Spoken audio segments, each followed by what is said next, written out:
बांसुरी बजाओ लाल हमें विदा दीजिए। जेते राग तेते राग जेते छेद तेते भेद अचेत सौरते तो घोर रोम रोम छीजिए। तन के गिरी से बाण लगते हैं मोहियान अश्रवण सुनत जान मन में कीजिए बखाइए। तो इस प्रकार से जब भगवान अपनी बंसी को बजाते हैं तो उसमें सारे लोग मोहित हो जाते हैं और बार बार पीछे पीछे उनके लोग कीर्ति का गान कर रहे हैं। इस प्रकार से वैकुंठ श्रेष्ठ वृंदावन धाम भगवान के चरण चिन्हों से और भी रमणीय हो रहा था। वैकुंठ धाम भी उस समय जो है उनके आगे फेल हो गया था। वृंदावन धाम के आगे वैकुंठ धाम फेल हो गया था। तो उनके चरण चिन्हों से रमणीय हो रहा था। तो साधक कहता कि गोपियां आपस में बात करने लगी, आपस में गोपियां बतलाने लगी और कहने लगी कि अरे सखी, हम तो आंखन वाले जीव हैं और इन आंखन की बस इतनी ही सफलता जानिए कि वह अपनी आंखें से श्याम सुंदर श्री कृष्ण और गौर सुंदर बलराम जी की मुख माधुरी का पाठ कर रही है। तो दूसरी सखी क्या कहती है कि अरे सखी, यह वृंदावन तो वैकुंठ लोक तक या ब्रज भूमि की कीर्ति का विस्तार पूर्वक वर्णन कर रहा है। ये तो वैकुंठ धाम की बराबरी कर रहा है, क्योंकि इस ब्रज की भूमि में श्याम और राम ने विचित्र प्रकार की लीलाएं की। जो कि तीसरी सखी कहती है, हरियाली अब श्याम सुंदर श्री कृष्ण अपनी मुरली की धुन छेड़ते। तब बड़े बड़े ऋषि मुनि भी अपना योग ध्यान भूल करके मुरली की धुन को सुनने लगते हैं और मुरली में मग्न हो जाते हैं। फिर साधारण मनुष्य पशु पक्षियों की क्या बात है?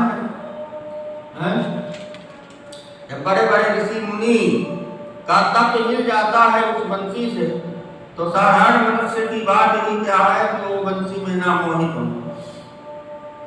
तो कहते हैं कि बंसी को छेड़ो श्याम विनय करत ब्रज की बाम।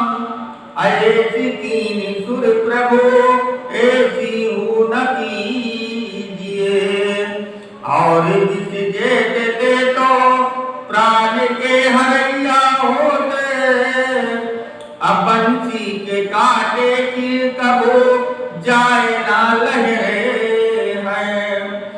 असुनत ही रोम रोम रीझ जाए अरिदैया। अजो में जारी डारे परे बकेली जहरे। अग्वाल कभी तो सो जोर कर पूछत हो। असाचु कही दी जो जाते मुँह पे महरे है। अबास में कि छेद में कि ओठ में है कि फूक में। अखियांगुरी की दाव में धुन में जहरे है। तो ऐसे गोपियां कह रही। भगवान की कृपा की साधक कहता है कि एक दिन बलराम और श्री कृष्ण अपने सखा ग्वाल बालों के साथ गौओं को चराते हुए वृंदावन धाम से बहुत आगे निकल गए।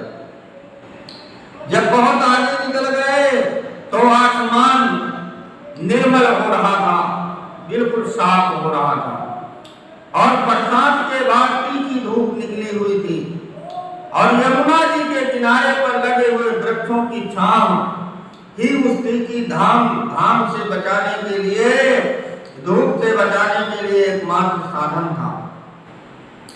मानव वह वृक्ष उन पर छाते का काम कर रहे हैं।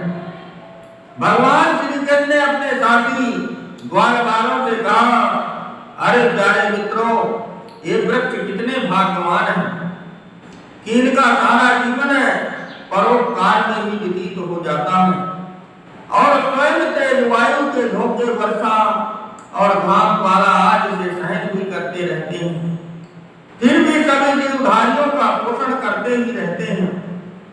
जैसे सज्जन पुरुषों के घर में कोई भी याचक खाली हाथ नहीं लौटता है, उसी प्रकार इन वृक्षों के पास अगर कोई आ गया तो यहाँ ये छांव देते हैं, हवा देते हैं, जलवायु देते हैं, सभी चीज जो है परोपकार में ही करते रहते हैं, अपने लिए कभी कुछ नहीं करते।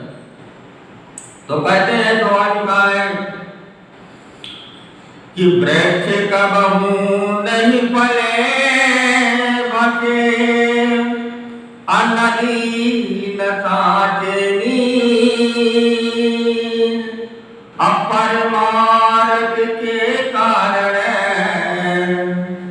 साधु निधरा शरीर।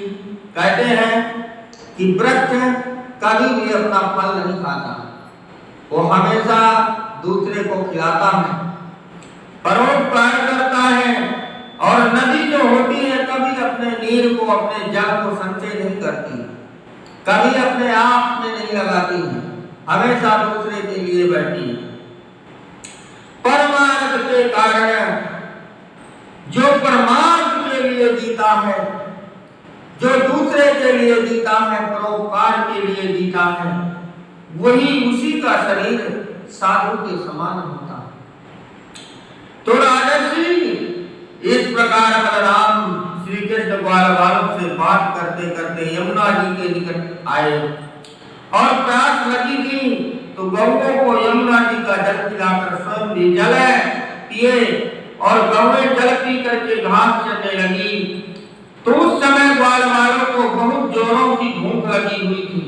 तब उन्होंने बलराम और कृष्ण के पास आकर के कहा कि हे नयनाभिराम बलराम जी, आप बड़े ही पराक्रमी हैं, तो हमारे प्यारे श्याम सुंदर श्री कृष्ण अपने बड़े बड़े दुष्ट दैत्यों का संहार किया है, तो उन्हीं दुष्टों के समान ये भूख अब हमें सता रही है, आप इसे मिटाने का कोई उपाय करें। तो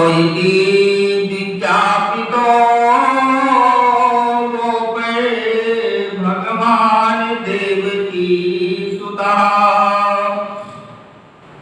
बताया विप्र भार्या प्रसीद दिदिमावृता। तो साधक कहता है कि जब उन ग्वाल बालकों ने देवकी नंदन भगवान श्री कृष्ण की इस प्रकार से प्रार्थना की कि भगवान अब हमें भूख बहुत तेज लग रही है, अब सहन नहीं हो रही है, जैसे आपने राक्षसों को मारा है और राक्षसों को सताया है, इस प्रकार से भूख हमें सता रही है, अब हमारे भूख का कोई न कोई उपाय कीजिए। तब उन्होंने अपनी भक्ति भक्त मथुरावासी ब्राह्मणों की पत्नियों पर अनुग्रह करने लगे और ये बात कही कि मेरे प्यारे मित्रों, यहाँ थोड़ी ही दूर पर वेदवादी चतुर्वेदी मथुरा माथुर ब्राह्मण स्वर्ग की कामना से अंगिरस नामक यज्ञ कर रहे हैं, तुम उनकी यज्ञशाला में जाकर के श्री बलराम और मेरा नाम लेकर थोड़ी सी भोजन सामग्री मांग लाओ। तो भगवान की आज्ञा पाकर के ग्वाल वाले उनकी यज्ञशाला में गए। अंगिरस नाम से यज्ञ कर रहे थे, तो उनकी यज्ञशाला में सभी ग्वाल वाले पहुंचे और जाकर के यज्ञशाला में उन ब्राह्मणों से हाथ जोड़ करके प्रभु के कहे अनुसार निवेदन किया कि हे ब्राह्मण देव, हमें थोड़ा सा भोजन दे दीजिए, बलराम और श्री कृष्ण ने हमको भेजा है आपके पास। परंतु उन ब्राह्मणों ने उनकी बात पर कोई ध्यान नहीं दिया और वह निराश होकर के वहां से लौट आए।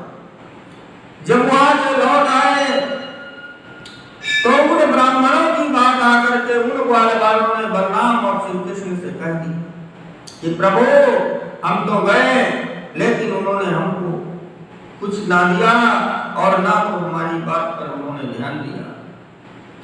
तो कभी कभी अधिक ध्यान होना भी अपयश का कारण बन जाता है। कभी कभी ज्यादा ज्ञानी लोग भी मूर्ख बन जाते हैं। तो उसी प्रकार वो भी ज्ञानी लोग ऐसे अपयश का कारण बन जाते हैं।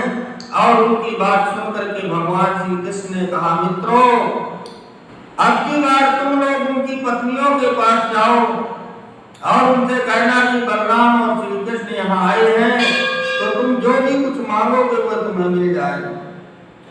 तब ग्वालवाल उनकी पत्नियों के पास गए और उनसे प्रणाम करके बोले कि कृपया आप हमारी बात ध्यान पूर्वक सुने।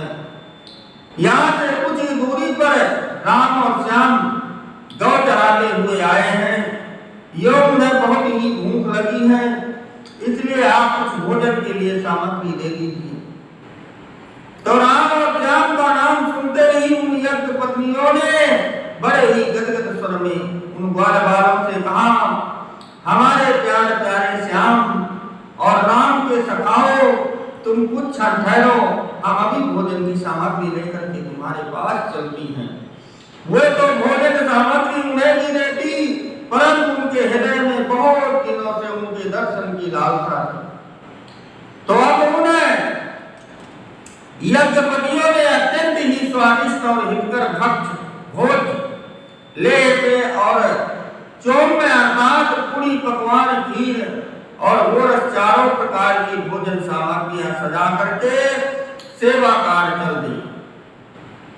तो मार्ग में राम और श्याम की माधुरी मूरत योग उनके बल पौरुषार्थ गुणों का चिंतन करती हुई वहां पहुंची जहां पर वो मांगने गए थे भोजन।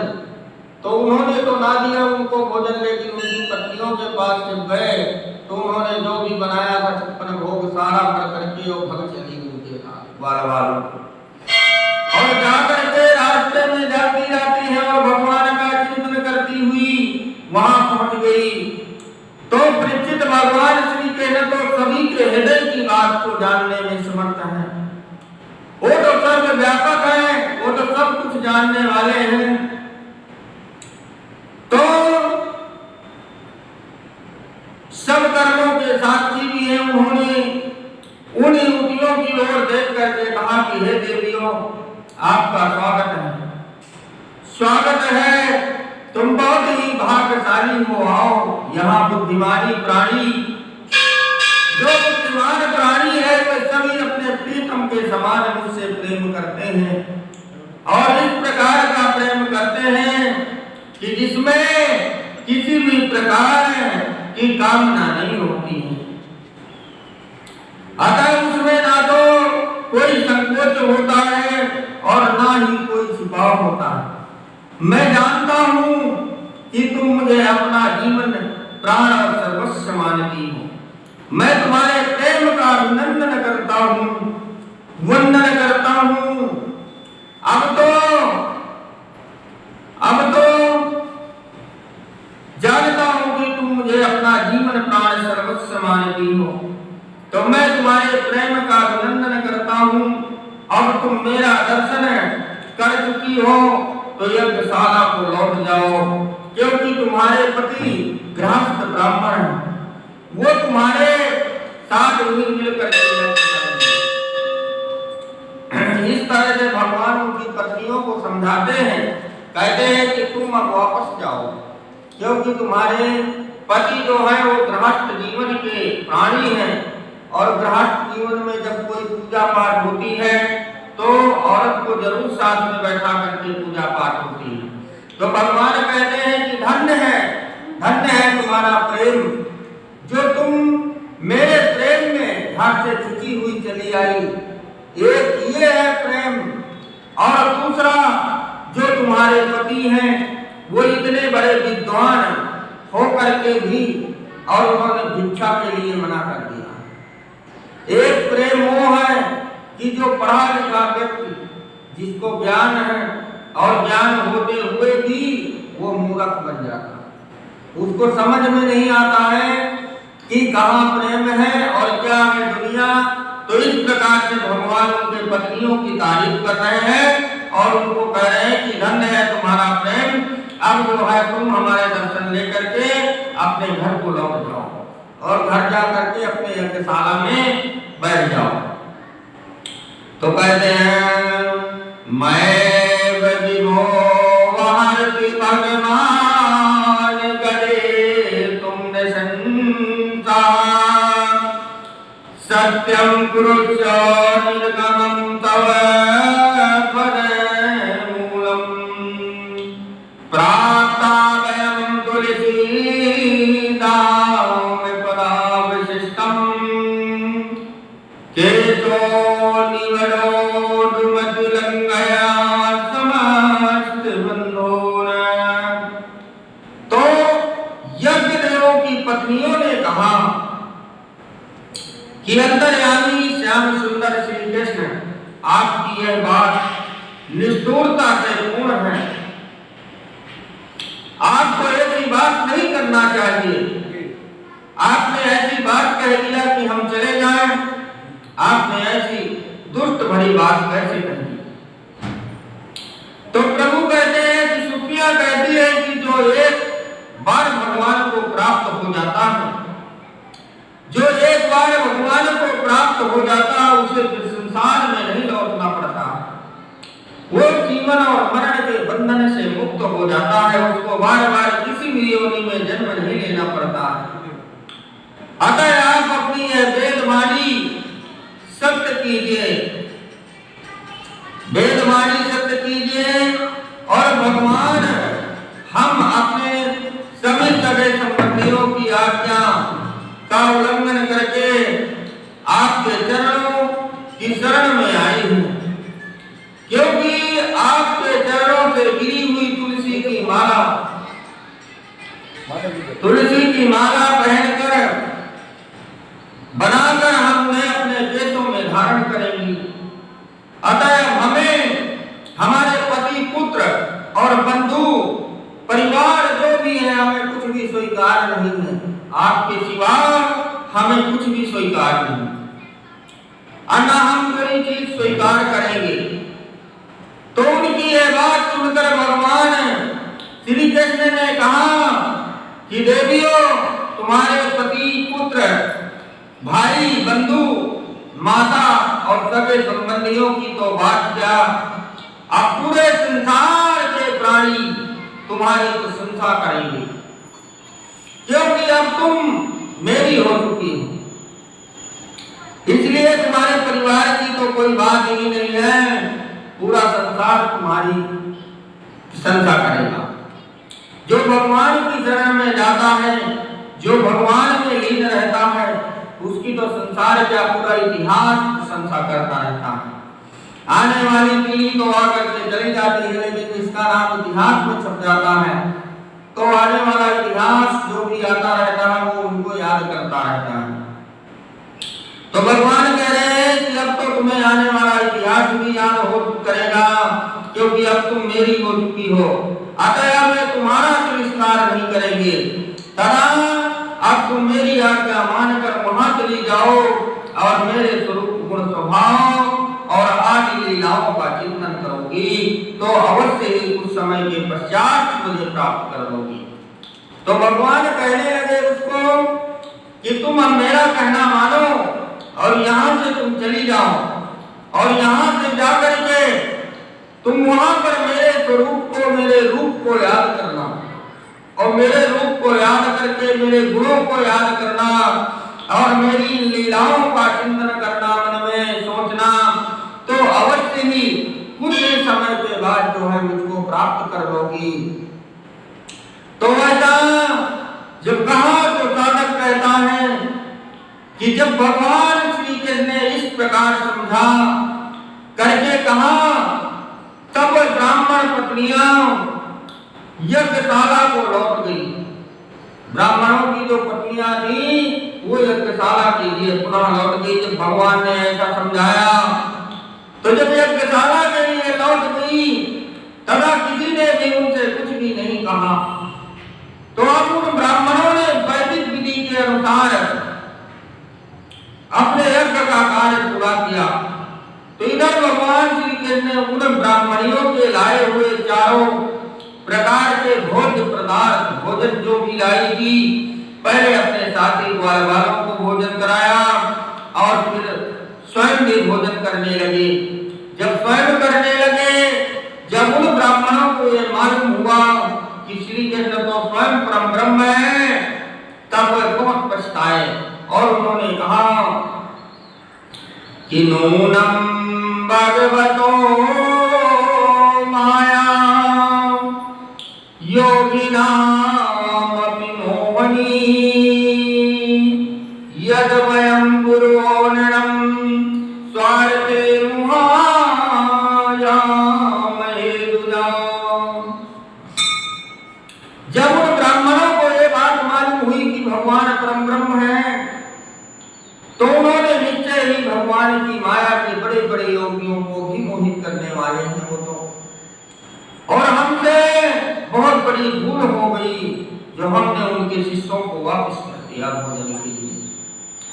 तभी तो हम कहलाते हैं मनुष्य और मनुष्यों के गुरु, परंतु अपने सच्चे स्वार्थ और परमार्थ के विषय में अभी भी भूले हुए।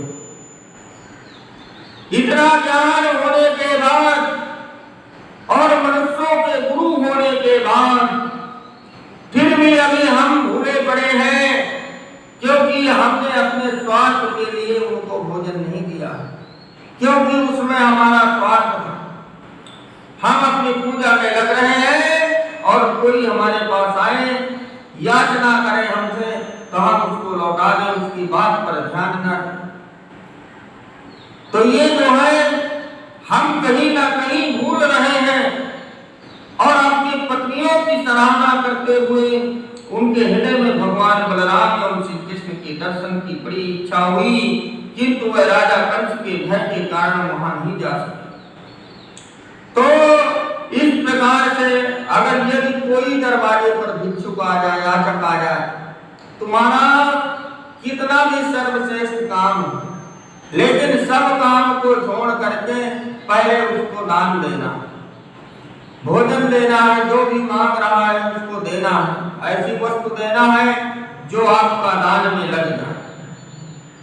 क्योंकि राजा बलि जब यज्ञ कर रहे थे तो इसी प्रकार जब ब्राह्मण मांगने के लिए आया था, तो उन्होंने जो गुरु शुक्राचार्य था उसने कहा था कि राजन, अगर एक भी आहुति आपने बंद कर दिया तो आपका संपूर्ण यज्ञ जो है ध्वस्त हो जाएगा, सारे यज्ञ का फल खत्म हो जाएगा। इसलिए कोई भी आहुति रुकना नहीं चाहिए, क्योंकि देवताओं का छलावा बहुत ज्यादा चल रहा है, कोई देवता ना आकर के तुम्हारे साथ छल कर रहा है। तो राजा बलि ने कहा कि आज तक मेरे दरवाजे से कोई भी निराश होकर के याचक नहीं लौटा है, अगर कोई ब्राह्मण मेरे दरवाजे से लौट करके चला जाएगा तो कल आने वाले समय में इतिहास मुझे क्या कहेगा कि राजा बलि भी ऐसा ही दानी था, जिसको मन होता था उसको दान देता था, जिसको मन नहीं होता था उसको नहीं देता था, पक्षपात करता था। इसलिए तो देव यज्ञ भी होगा और दान भी होगा। तो उन्होंने तुरंत आदेश दिया अपने मंत्रियों को, बोला राजकोट से हीरा जवाहरात लेकर के आइए। तो तुरंत जो है वो हीरा जवाहरात लेकर के आ गए, और जब लेकर के आ गए तो उनको पैदवार वालों को आदेश दिया कि तुरंत ब्राह्मण देवता को यहीं पेश किया जाए। तो तुरंत वो ब्राह्मण को लेकर के वहीं पेश किया। बोले क्या बात है ब्राह्मण देवता, आपको क्या चाहिए? बोला क्या चाहिए राजा, जो आपकी इच्छा हो सो आप दे दीजिए। तो उन्होंने जो है उल्टे हाथ से, जो लोग कहते हैं अरे यार हमको तुमने उल्टे हाथ से दे दिया प्रसाद, मान लो किसी कारणवश हमारा दाहिना हाथ नहीं है या किसी काम पे लग रहा है, तो हमें उल्टा हाथ से देने में कोई अपराध नहीं है, अगर उसको स्वीकार कर लेने में कोई अपराध है। तो जब उन्होंने उल्टे हाथ से थाली उठाई और उसको दान देने लगे तो ब्राह्मण बोला कि राजन हम उल्टे हाथ का दान नहीं लेते हैं। तो उन्होंने कहा कि हे ब्राह्मण देव, मैं नहीं चाहता कि आप मेरे दरवाजे से वापस होकर के लौटें और मेरा नाम भविष्य में खराब हो, इसलिए आप इस दान को स्वीकार कीजिए। एक क्षण का भरोसा नहीं है कि मैं ये आहुति डाल रहा हूँ और ये आहुति डाल करके वापस लौटूं कि इतने में मेरे प्राण निकल जाए मेरे शरीर को छोड़ करके और आप दान लेने से वंचित रह जाए। इसलिए कोई भी कार्य करना है तो उसमें समय नहीं लगाना है, उसको तत्काल ही कर लेना है। जो करने के लिए कोई कार्य पड़ा है वो कभी हो नहीं पाता है, मत समझो कि कल हम उस कार्य को कर लेंगे, भरोसा कुछ भी नहीं है। इसलिए कोई याचक आए तो उसको कभी वापस नहीं लौटाना चाहिए। तो इस प्रकार से जब कहते हुए मनुष्यों के गुरु कहने लगे कि हम तो सच्चे स्वार्थ और परमार्थ के विषय में अभी भी भूले पड़े हैं और अपने पत्नियों की सराहना करने लगे और भगवान श्री कृष्ण की दर्शन की बड़ी इच्छा हुई, लेकिन किंतु कंस के डर के मारे वो जो है कंस के राज्य में नहीं जा सकते थे। इसलिए अब जो है भगवान श्री कृष्ण और बलराम जी वृंदावन में रह करके विभिन्न प्रकार की लीलाएं कर रहे थे, बहुत सारी लीलाएं कर रहे थे। तो एक दिन उन्होंने देखा कि लोग जो है इंद्र का यज्ञ कर रहे हैं, इंद्र के यज्ञ की तैयारी कर रहे हैं। तो ये जानकर भगवान श्री कृष्ण ने नंद बाबा आदि गोपों से पूछा कि बाबा आजकल किस उत्सव की तैयारी की जा रही है, क्या होने वाला है, इसका क्या फल है, किस उद्देश्य से लेकर के कौन कौन लोग किन किन साधनों के द्वारा किसके यज्ञ की तैयारी कर रहे हैं, सारी चीजों को भगवान पूछने लगे। जब पूछने लगे तो नंद बाबा और सब लोग कहने लगे कि ये बात सुनकर के नंद बाबा ने कहा कि बेटा कन्हैया भगवान इंद्र वर्षा करते हैं और मेघों के स्वामी हैं, अतः ये मेघ उनके अपने ही हैं, इसलिए और वह समस्त प्राणियों को तृप्त करने वाला है तथा जीवन देने वाला है, जल बरसात करने वाला है, इसलिए हम सभी लोग उनका यज्ञ करते हैं। तो जब इस प्रकार से कहने लगा तो ब्रह्मा शंकर आदि सभी देवताओं का शासन करने वाले भगवान श्याम सुंदर श्री कृष्ण ने नंद बाबा आदि गोपों की यह बात सुन करके इंद्र की परीक्षा लेने के लिए योग से क्रोध दिलाने के लिए नंद बाबा से कहा भगवान ने कि कर्म जायते जंतु हो कर्मणैव विलीयते असुखं दुःखं भयं क्षेमं कर्मणैवाभिपाद्यते अस्ति चेदीश्वरः काचित् फलस्वरूपं कर्मणां कर्तारं भजते सोऽपि नया कुरुतु प्रभुवत्। अर्थात प्राणी अपने अपने कर्मों के अनुसार ही जन्म लेता है और कर्म से ही मर जाता है, उसके कर्म अनुसार ही सुख और दुख भय और मंगल आदि निर्मितों की प्राप्ति होती है। जिसके जैसे कर्म है उसको उसी प्रकार के कर्म के अनुसार से सुख मिलता है और कर्म के अनुसार से दुख मिलता है, और कर्म से उसको डर लगता है और कर्म से उसके घर में मंगल आता है।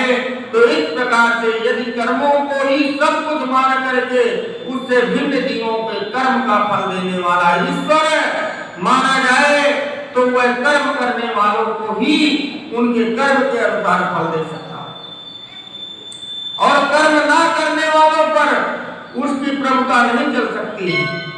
अगर जब सभी प्राणी अपने अपने कर्मों के अनुसार ही फल भोगते हैं तब हमें इंद्र की क्या आवश्यकता है। जब हर प्राणी अपने कर्म के अनुसार से फल भोगता है तो हमें इंद्र की क्या आवश्यकता है पूजा पाठ करने की और यज्ञ करने की इंद्र का। तो इस प्रकार से भगवान जानबूझ करके नंद बाबा से कह रहे हैं कि इंद्र की हमें क्या आवश्यकता है। जीव तो अपने कर्मों से ही उत्तम है, जीव अपने कर्म से ही महान बन जाता है और मध्यम और अधम शरीर को ग्रहण करता है, यानी जो मध्य अवस्था में मर जाता है और जो आदि शरीर को प्राप्त करता है, जैसे कोई विकलांग है या किसी के हाथ पैर कटे हैं तो वो भी एक कर्म से ही उसका ऐसा शरीर उसको मिलता है। तो शरीरों को ग्रहण करता है और छोड़ता है। अतः कर्म ही गुरु है और कर्म ही ईश्वर है। और पिताजी हम तो सदा ही वनवासी हैं, सदा वन और पहाड़ ही हमारे घर हैं। तो इन्हीं से हमारा और हमारे पशुधन गौओं का पालन भी होता है। तो क्यों ना हम विप्रदेवों के द्वारा गिरिराज जी का पूजन करें। भगवान कहने लगे कि जब इन पहाड़ों से और यहाँ की जो पृथ्वी है उससे हमारा खाना पानी चलता है, सारी चीज हमें यहाँ मिलती है, तो क्यों ना हम गिरिराज पर्वत जी की हम पूजा करें। हम क्यों इंद्र की पूजा करें? इंद्र हमें क्या देता है? यदि मनुष्य अपने कर्म से खाता है, उसके कर्म ही महान होते हैं, तो उसको क्या आवश्यकता है कि इंद्र ही पानी बरस रहा है। जब हमारे कर्म अच्छे होंगे तो इंद्र को अपने आप बरसना पड़ेगा, क्योंकि भगवान तो परम ब्रह्म है, पालन करता तो वो है। इंद्र क्या है? इंद्र तो कुछ भी ना है भगवान के सामने, वो तो उनके नौकर चाकर हैं सारे जितने भी हैं। तो इस प्रकार से जब बाबा को समझाने लगे, क्योंकि इंद्र को अभिमान बहुत हो गया था कि मुझसे बड़ा कोई नहीं है। इंद्र आज भी ऐसा देवता है कि यदि आप माला जाप कर रहे हैं और जाप करके उसको मस्तक में या कंठ में नहीं लगाए तो माला भगवान को नहीं मिलती है। आप जिस देवी देवता को फेरते हो वो माला उसको नहीं मिलती, वो सीधे इंद्र देव ले जाते हैं। चोरी में नंबर 1 है, चोरी में और दूसरे की बुराई करने में और दूसरे का धन हड़पने में अपने इंद्रासन की डर हमेशा सताए रहता है। तो वो जो है इसमें बहुत ज्यादा आगे है। तो भगवान उनका अभिमान जो है उसको नष्ट करना चाहते हैं। तभी इस प्रकार से उन्होंने कहा कि गिरिराज जी का पूजन करें। तो इंद्र यज्ञ के लिए जो सामग्रियां इकट्ठा की गई थी, जो तैयारियां की गई थी, उन्हीं में से यज्ञ का अनुष्ठान करने की तैयारी करें। तो मेरी तो पिताजी ऐसी ही सम्मति है और आगे जैसी आप लोगों की इच्छा हो आप वैसा करें। भगवान ऐसे कहने लगे। जब ऐसे कहने लगे तो सर्वात्मा भगवान श्री कृष्ण यह जानते थे कि इंद्र को बड़ा घमंड हो गया, वो अपने घमंड में चूर हो चुका है, इसलिए क्यों ना इसका घमंड चूर चूर कर दिया जाए।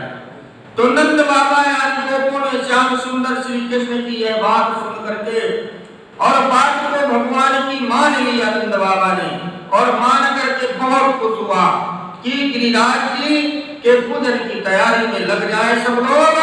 और सबको उन्होंने आदेश दे दिया नंद बाबा कि सब लोग आज गिरिराज भगवान की पूजा करेंगे। तो उस समय ब्रज के गोपों में 2 ही प्रधान गोप थे, नंद बाबा और ब्रह्मभान जी। जहाँ राधा जी का जन्म हुआ ना, और नंद बाबा 2 ही प्रधान थे, जो कहते थे वही बात सब लोग मानते थे। तो अब उन्होंने अपनी अपनी समाज के प्रतिनिधियों के रूप में अपने पुरोहितों के द्वारा स्तुति वाचन पूर्वक गिरिराज जी का दिव्य रीति से पूजन करना प्रारंभ कर दिया। जब गिरिराज गोवर्धन जी की पूजा करना चालू कर दिया तथा अर्घ्य आचमन पंचामृत अभिषेक सुगंधित द्रव्यों वस्त्र चंदन आदि से गिरिराज जी का श्रृंगार करके धूप दीप आदि से पूजन करने लगे, भोग सामग्री अर्पित करने लगे। तो लोग कहते हैं कि उस समय गोपों ने 56 प्रकार के मिष्ठान और 36 प्रकार के व्यंजन नमकीन आचारी मुरब्बा आदि भगवान को भोग में धराई थी। तो उस समय अनंत भगवान श्री कृष्ण ने गिरिराज जी का मान बढ़ाने और उन गोपियों को विश्वास दिलाने के लिए एक विशाल रूप गिरिराज जी के ऊपर धारण कर रखा है और उसी रूप में भोजन सामग्री उड़ाने के लिए लगे थे। तथा दूसरे अपने बल रूप से उन्हीं गोपों के साथ पूजा और प्रणाम करके बोले कि देखो कैसा आश्चर्य है। आश्चर्य हुआ कि गिरिराज ने साक्षात प्रकट हो गए। वो जो गिरिराज प्रकट थे वो वर्धन प्रकट साक्षात प्रकट होकर के और हम लोगों पर कृपा की है। इस प्रकार भगवान श्री कृष्ण की प्रेरणा से नीराजन पुष्पांजलि पूर्वक श्री गिरिराज जी को पूज करके ब्राह्मणों को वस्त्राभूषण से सुसज्जित गौ एवं दक्षिणा और भोजन आदि करा करके संतुष्ट किया और श्री कृष्ण के साथ ब्रज में लौट आए। जब भगवान गिरिराज जी का पूजन करके लौट आए तब इंद्र को पता लगा कि मेरी पूजा बंद हो गई। तब वह नंदादि लोगों पर बड़े क्रोधित हुए, वालों पर इंद्र क्रोधित हो गए और परंतु उनके क्रोध करने से होता क्या, उनके रक्षक तो स्वयं भगवान हैं। स्वयं भगवान श्री कृष्ण थे तो इंद्र ने प्रलय करने वाले सामर्थक मेघों के बंधन खोल करके और ब्रज पर चढ़ाई करने की आज्ञा दे दी। अपने जो सबसे खतरनाक मेघ बादल है उन बादलों को इंद्र ने बुलाया और बुला करके उनको आज्ञा दी कि चलो जल्दी वृंदावन पर चढ़ाई करो। तो वह इंद्र की आज्ञा पाकर के तुरंत ही मूसलाधार वर्षा करने लगे। जब मूसलाधार वर्षा करने लगे तो झांझावात करने लगे, बड़ी तेज से झंझनाहट करने लगे। जब उनके पशु ठंड से कांपने लगे, ठिठुरने लगे और स्वयं गोपवालों को भी ठंड ने व्याकुल कर दिया, तब वह कांपते कांपते भगवान श्री कृष्ण की शरण में गए और उन्होंने कहा कि हे हमारे प्राण रक्षक, हे भगवान श्री कृष्ण, अब तो हम तेरे ही भाग्य से बच पाएंगे, अन्यथा अब तो इंद्र हमें मार ही डालेगा। क्यों अब हमारे घर से प्राण निकलने ही वाले हैं। तुम गोपों की प्रार्थना सुनकर